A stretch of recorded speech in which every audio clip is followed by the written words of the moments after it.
So far, for our web pages, we've been using only the content part of HTML. For example, we could create a paragraph like this and then see it in the browser. However, this is only a piece of a proper web page. So let's learn how to create the rest. But before this, know that starting from this tutorial, I'll create the files under the My Website folder. And I won't have the tutorials folders anymore here. This will make the file structure in the Explorer easier to navigate during these tutorials. But the final code in the GitHub repository will have those folders and you should create them too. And though I'm not creating the folder for every tutorial, assume that I am. And also by convention, we name the HTML file of the main web page index.html. This is why I named this one index.html. Okay, and now let's continue to the tutorial. I'll remove this for now, and then I'll type exclamation mark and press tab. In VS Code, this creates all this HTML code, and this is what the proper HTML5 page looks like. If I reload the page in the browser, it's empty. And so let's go over this code line by line and see what it means and how to use it and where to add our content. Okay, the first line is a doctype declaration. And this one tells the browser that this page will be an HTML5 page. HTML5 is the latest and most frequently used HTML version at this moment. And this is what you want to use like for all of your websites. So this doctype ensures that the web page is rendered properly according to the modern HTML specifications and features. And without this doctype line, browsers may switch to the quirks mode, which mimics the behavior of older browsers to support outdated code. And so our page might display differently across browsers. It might break modern CSS or JavaScript features, and our page might have layout problems like incorrect margins, fonts, or element positioning. The doctype is not an HTML tag. It's an instruction that tells the browser which version of HTML we will use for this page. And the good news is that you don't need to remember how to add this. Just generate it using the exclamation mark tab shortcut or Google HTML5 doctype and copy it. Next goes the HTML element. The HTML element is the root element that contains every other element of our web page. It wraps all the content of our page and tells the browser that this content inside is HTML. It's like saying everything from here to here is my website. Without the HTML element, browsers might still render the page, but it won't be fully compliant with HTML standards, which can cause unpredictable behavior across different browsers. Also, it is a good practice to add the lang attribute to the opening HTML tag. This way, we specify the primary language of our page's content. For English, it's going to be EN. Okay. Inside the HTML element, first comes the head element. Our web page visitors cannot see it, because this element and its contents are for the browser and search engines. Typically, it has information about your website, like the page title, character set, and links to CSS or JavaScript files, and many more. So the head element stores all the essential behind-the-scenes information. Next, these two meta tags inside the head element are just useful settings that is good to have for all web pages. The first one specifies that our web page is using the UTF-8 character encoding, which is what you want to use like 99.9% of the time. This character encoding tells the browser how to properly interpret and display characters on the page. And if you don't include it, the browser might guess the wrong encoding, leading to incorrect or garbled text, especially with non-English characters. Different symbols and special characters may not display correctly, so it's good to always have it in the head element. And this meta tag controls how our web page is displayed on mobile devices and tablets. It makes sure that your web page is shown at its actual size without being zoomed in or out when it's first loaded. Next, one of the things that you normally configure inside the head element is you set the title of your web page. And the content of this element appears in the browser tab like this, and also when the page is being bookmarked. It's also used by search engines as the main title in search results. So for example, if I change this to say cats and dogs, then it's going to be cats and dogs in here. If you don't include the title tag, several things can happen. So let me remove it. Now, the browser may show a generic or incomplete name like the URL of the page, which looks unprofessional. Then search engines may not know how to properly display or rank the page, affecting visibility in search results. Also, when users bookmark the page, the name may not be clear or it's going to be just a URL. So, adding the title improves usability and SEO. And finally, we have the body element. This is where all the visible parts of your website will be. Text, images, videos that you want to show, place them here. At this point, our web page is empty. This is because the body element doesn't contain anything. But let me put back the paragraph of text here, and now it's here on the page. And so without the body element, the visible content would be disorganized, or it may be displayed improperly, as the browser wouldn't know where the main content starts. And so if you want to add any content to your web page, put it inside the body element. Okay, so far, if we wanted to add some CSS to our web page, we would have just added the style element beside the content like this. And then we could just write some CSS code inside the style element. It works, you can do this, but the best practice most of the time is to put the style element inside the head element, like this. And then we can write the same CSS code in here just as before. So for example, if we wanted to change the text color of this paragraph, we could just write P and then color, royal blue, and now the color of this text is royal blue.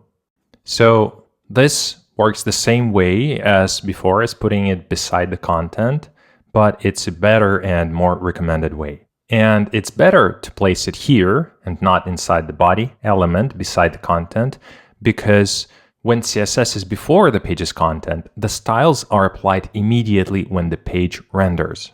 And our page will be rendered faster, because the browser will know how to style elements before they appear. And we'll also have cleaner code structure, because we'll have the page structure inside the body element and its appearance inside the head element. And so now our web page is structured correctly according to HTML5 standards. This page structure is a good foundation for your web pages to work well across different browsers and devices. And you don't need to write all this yourself. In VS Code, you can just type exclamation mark and then press tab, and VS Code will generate the code for you. I personally don't remember how to write all this manually, because you don't need to write it from scratch very often, and there is no additional benefit in writing it manually. But it's very important to understand what every part of this page structure means, so that you know where to put it and how to change it to your benefit. Next up, let's discuss how to structure our web pages. For that, we will look at this Wikipedia page about supercomputers. This page has some structure, and because of this structure, it's easier for us to navigate it. For example, it has this heading, and we can easily see that this page is about supercomputers. Next, on this page, there are these paragraphs that are related to this main header.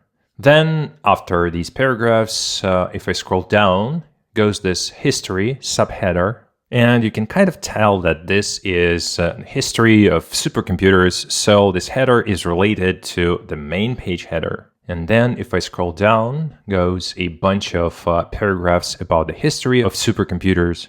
Then goes this subheader of the history that also contains some paragraphs and some information.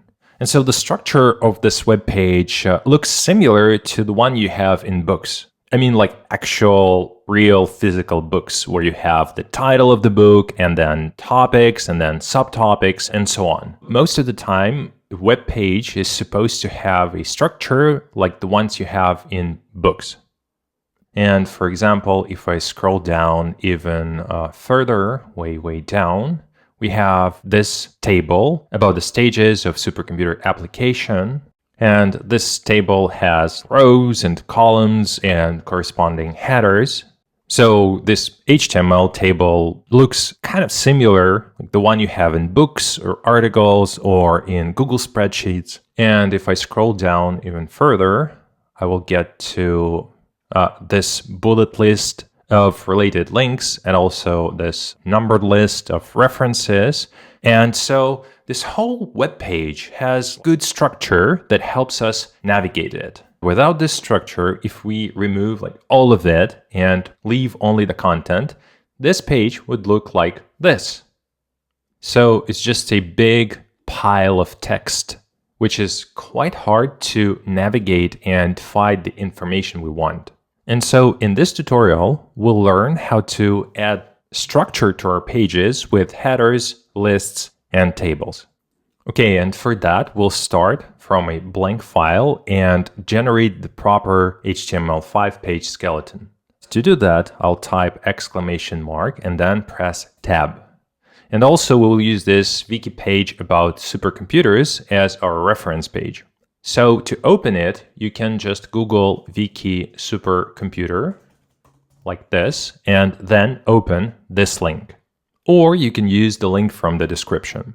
Okay, we are creating the page about supercomputers, so our title is going to be supercomputer. And one of the things that title does is that it sets the name of the tab of our web page when we open it. So if I refresh it, now it says supercomputer here. Next, the content we want to show on the page goes into the body element. Okay, so let's start by adding this supercomputer heading to our page. It's the main heading of this page, and I know this because the main heading of the page is supposed to tell us what this whole web page is about. And to add the main heading to our web page, we use the H1 element. This one is going to say supercomputer, so I'll just copy the text here. This creates the H1 heading on our page. By default, it's bold and has large font size. The purpose of the H1 element is to contain a very short description. Often it's a one sentence of what the whole page is about. Okay, next on this page goes this paragraph that tells us more about supercomputers. And let's add it to our page. So I'm going to add the paragraph here. And this creates a paragraph on our page. I'll resize these windows because we have plenty of text to work with, like this. Okay, notice that the H1 element by default adds a lot of space above and below. And the space is actually margin. And if I inspect this element, we can see that it's margin right here. Okay, and this structure actually makes sense. We're used to it. Like this is a topic here, and this tells us more about the topic. And it makes sense here in the code. Like this is the topic, this tells us more, it's a paragraph. And it also makes sense on the page. I think let's add one more paragraph to have a bit more content about supercomputers, like here, like this. And now we have this heading and two paragraphs that tell us something about supercomputers. Okay, if I scroll down on this page, we have this history subheading. It is related to supercomputers, to the main heading. It tells us about their history. So this history subheading is still a part of the whole supercomputer topic, but it's just a smaller part of it. And let's also add this subheading to our page. To add it, this time we'll use the H2 element. That's going to say history. This creates this history subheading. It's a bit smaller than the main heading and it has less space around, because this is how the browser styles the H2 subheaders by default. Then we can add a couple of more, or just copy a couple of more paragraphs about the history, like this, and also let's copy the second one right away, like this.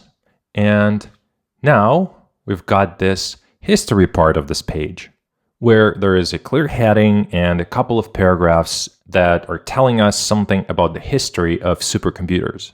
And if we want to add a subheading for the history, we can go down one level more and use the H3 element, which is kind of like subheading.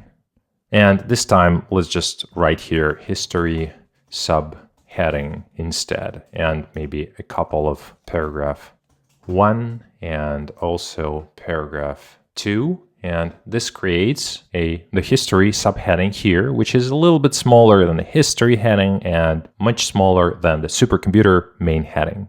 Also, we're not limited to adding only the paragraph elements after the headings and subheadings.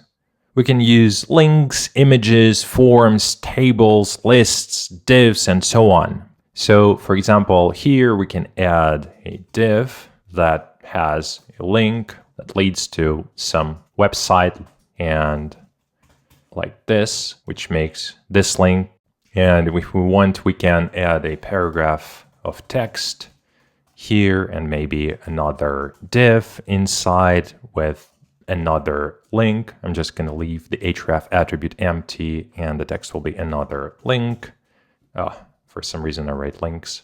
And maybe we would want to add an image, and for the src, let's just copy, let's say, this funny image here. I'm going to paste it. And so all this is valid content that we can add after a subheading or a heading. And on the web page, it will look something like this. We can improve how this all looks using CSS, but this is actually valid HTML structure. And so it's up to us to decide what content goes after a heading. But there are some important things to know about headings. Their main goal is to define hierarchy of topics and subtopics on the page. Now let me show you a few examples of how to use headings correctly and how to do it the wrong way. So this is a valid HTML structure that we're supposed to have. Here we've got only one h1 element that tells us what this whole page is about. And you can use the span element to style a portion of text inside, because the span is just a container element for styling text without any special meaning. But you cannot put paragraphs, other headings, forms, inputs, and other HTML elements inside the h1 element. Then after this heading goes this optional content. You can have it or you can omit it. Then you can add one or more h2 headings for the subtopics related to the main topic. And these subtopics can also have some optional content, or we can just have those topics without any content. And the subheadings can have their own subheadings all the way down to the H6 level. And you'll have smaller and smaller and smaller text and less space around them with every level down, with the biggest text for the H1 heading and the smallest text for the H6 heading. So this is the subtopic of the main topic, and this is subtopic of this topic, and this is subtopic of this topic, and so on.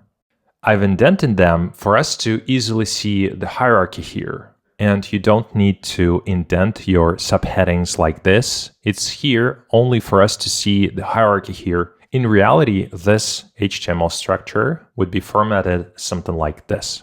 Because this topic-subtopic relation is about using the right header elements in the right order, but we're not nesting them literally inside each other in the code. And typically for any complex enough website, the HTML code would look more like this, where you'd have a div, which is just an empty container element for grouping stuff together and styling it. And inside the div, you'd have your main heading. Then you'd have your content with many divs and other HTML elements. And then at some point, somewhere within your nested HTML elements, you'll have your H2 subheading. Then maybe more of these nested divs. And somewhere inside all this nested HTML, you'll have your H3 heading. And all this is actually valid HTML. Because for the heading elements, it's not important how many divs you wrap them inside or how much content is in between them. And what matters for them is the order they go in your code and the correct heading levels. And the correct order is that the H1 heading must go first in your code. Then, if needed, somewhere down the road, you'll have an H2 as a subheading for the H1. Then also, if you need, you'll have an H3 as a subheading for the H2. Then you might have another H2 that will have an H3 and maybe an H4. But most of the time, you'll be using like an H1 and H2 and very rarely an H3. And so for HTML headings and their valid structure, it's important to have this order of headings and not important what other elements surround them. Now let me show you examples of what not to do with your headings. It's considered a bad practice to have more than one H1 heading on your web page. So don't add 2 or more H1 headings to your web pages. Also, it's not recommended to add paragraphs and divs to your heading elements. Also, it's not a good practice to add headings inside your headings. Also, don't skip your heading levels. It's not good to go from H1 directly to H3 without having an H2 because it doesn't make sense. So instead of this, it's recommended to have an H1, then an H2, and then an H3 if needed. And the last important thing to know about your headings is that they are for the structure of your web page, not the appearance. So don't use the heading elements if you just want to make some text bigger. I mean, don't use the heading elements with the text that you wouldn't say that it's actually a heading for the content that follows. If you want to make some text bigger, just use divs or paragraphs or span elements and add some CSS, but don't use headings. Use headings only for the structure, for the text that's actually a heading. Like, for example, on this Wikipedia page, this is a heading. Its role is to help you to see what content that follows this heading is about. Now let's talk about lists. There are two main types, unordered and ordered lists. First up, unordered lists. Unordered lists use bullet points to list items. We use them when the order doesn't matter. Let's create a list for the Apocalypse Survival Kit. We start our list with the UL tag, which is short for, well, unordered list. It's a container for all the list items. We create each item in the list with the LI tag, which stands for list item. I'm gonna quickly fill up our list.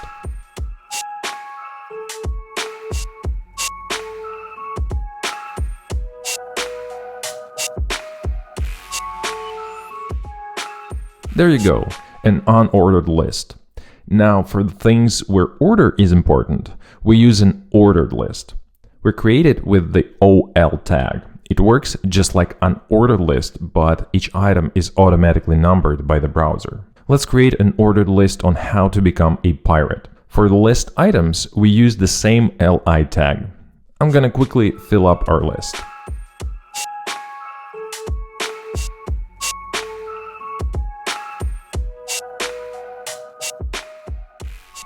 This seems to be right. Both type of lists can be nested inside each other to create sublists. This is super handy for organizing information that falls under different categories. For instance, let me quickly create a nested list for birthday present ideas.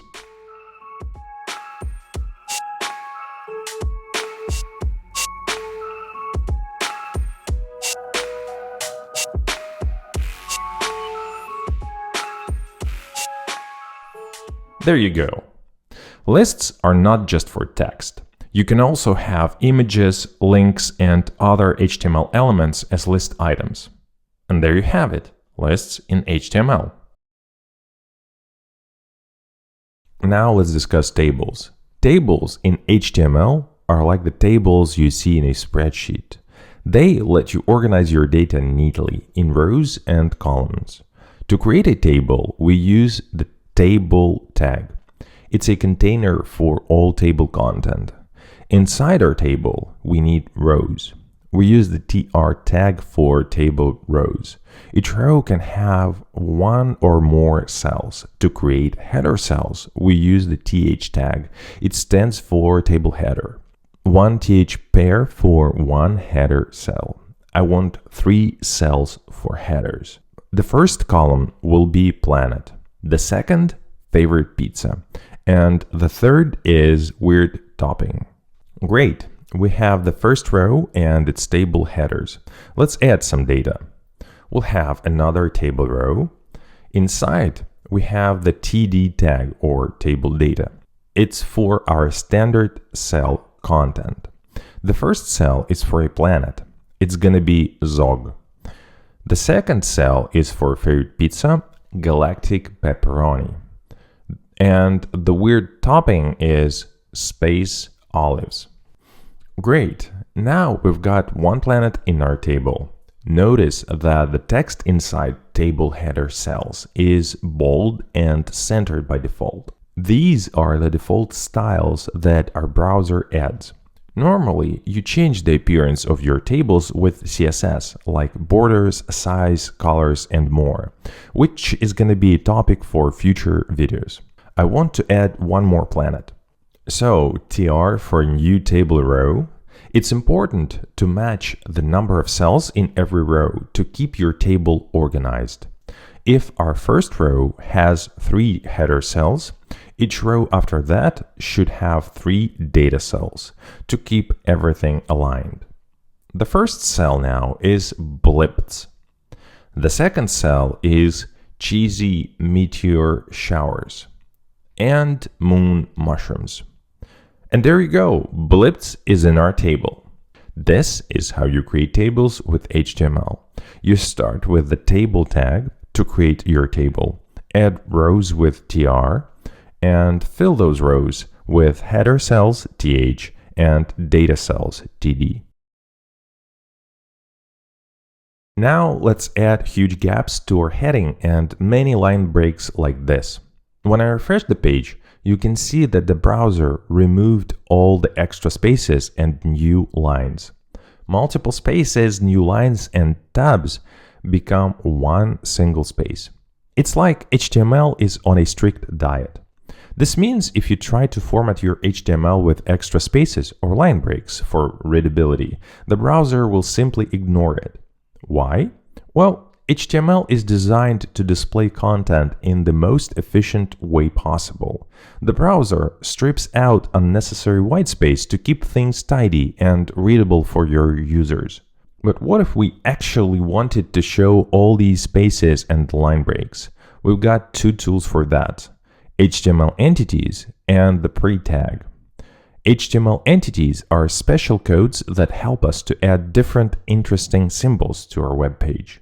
For a space that the browser won't ignore or remove, we write ampersand and BSP semicolon, which stands for non-breaking space. This is an HTML entity for a space that the browser will always recognize. One entity creates one space. So if we want like 5 consecutive spaces that browser won't strip away, I'll add 5 non-breaking space entities. Now we have 1, 2, 3, 4, 5 spaces. 1 initial regular space and 5 more created by the HTML entities. So the syntax for an HTML entity is ampersand, and then the entity name followed by a semicolon. There are many HTML entities you can have fun with. Just Google HTML entity list and use any of those websites. Let's remove all the extra new lines and add an H2 element that has a few entities from a playing card suit. There you go. Some characters are reserved in HTML. They have a specific function, like less than or greater than symbols, which we use to create tags. To display these characters as part of your content, we also use HTML entities. For example, if we want this opening H2 tag and closing H2 tag to appear as is in the browser, I need to use HTML entities instead of the less than or greater than symbols. Let me first replace this with plain content. This way it's going to be easier for us to read. Then I'll change less than to ampersand LT, less than, semicolon, and greater than to ampersand GT, greater than, semicolon. I'll do the same for the closing header tag. Now we can see those symbols in the browser and it's just plain text. I'll remove everything again except for the H1 element. Let's say we want to show text or code exactly as we type it, with all its spaces and line breaks. It would be very cumbersome to achieve that with HTML entities. That's where the pre tag helps. Pre stands for pre-formatted text. I'll put back our little story as the content, and a couple of new lines so that we had more formatting. Whatever you put inside a pre-tag will appear exactly as you type it, including all spaces and line breaks. It's like saying, keep this text the way I wrote it, please. Here, the pre-tag ensures that the text keeps its formatting and all the extra spaces and new lines remain visible. It's a handy tag for when you need to display code snippets or formatted text. As your homework, take, for example, this Wikipedia page on black holes and try to recreate its structure. So make sure that the page you create makes the proper title in the tab, then it has this proper main heading. Then you can add a couple of paragraphs that follow, and maybe if you feel like it, a couple of images from here. And then go through the page and add this history heading and maybe this general relativity heading, and add all the headings, subheadings, lists, and tables that you encounter on this page.